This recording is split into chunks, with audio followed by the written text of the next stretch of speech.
quand elle était là, elle me parle de faire une fille. Et elle était comme ça, quoi. Tu vois, au début de l'entretien, elle était là, oui, je suis content quand même, ça me fait plaisir d'être, tu vois, que ce soit pas ce mariage, parce que c'est pas comment ça me soulage. Oui, parce que, tu vois, et je me disais, dis donc, ça lui fera sans doute du bien, la séance. Et je pensais à la fille, je me dis peut-être c'est dommage de...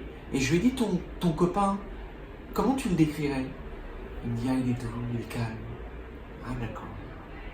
Et il est pas anxieux. Ah si, il est anxieux. Et je lui ai dit, c'est dommage que je ne le vois pas avant que vous fassiez la fille. Tu vois, parce que moi, pour moi, c'était... Je me dis, mais attends, c'est une évidence.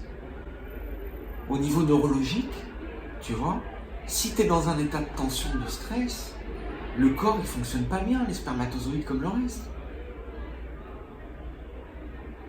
Alors, il a fait un examen, une spermatoctomie ou je sais pas quoi, où on a trouvé que ces spermatozoïdes n'étaient pas en très bonne santé. Peut-être. Tu vois, mais quand tu fais ce type d'examen, franchement, c'est pas... Et puis en plus, le fait qu'il soit en mauvaise santé, ça veut peut-être dire qu'il y a de l'anxiété derrière et que c'est pour ça que c'est en mauvaise santé. Si tu veux, c'est relativement simple. Quand tu es stressé, tu sollicites ton système nerveux de trop. Il dysfonctionne. Le nombre de pathologies qui sont liées au système nerveux, t'as pas le chiffre. C'est pratiquement toutes. Donc que les personnes aient de l'eczéma, que les personnes ne puissent pas avoir d'enfants, que les personnes y perdent leurs cheveux, que les personnes aient des insomnies, c'est la même histoire. Qu'ils aient un dérèglement de la thyroïde, c'est la même histoire. Il faut redescendre le stress. À condition que le médecin ait vérifié qu'il n'y a pas une cause médicale. Oui, et la première chose à faire, c'est de dire, écoutez, il y a peut-être une cause médicale, ça faut voir ça avec le médecin.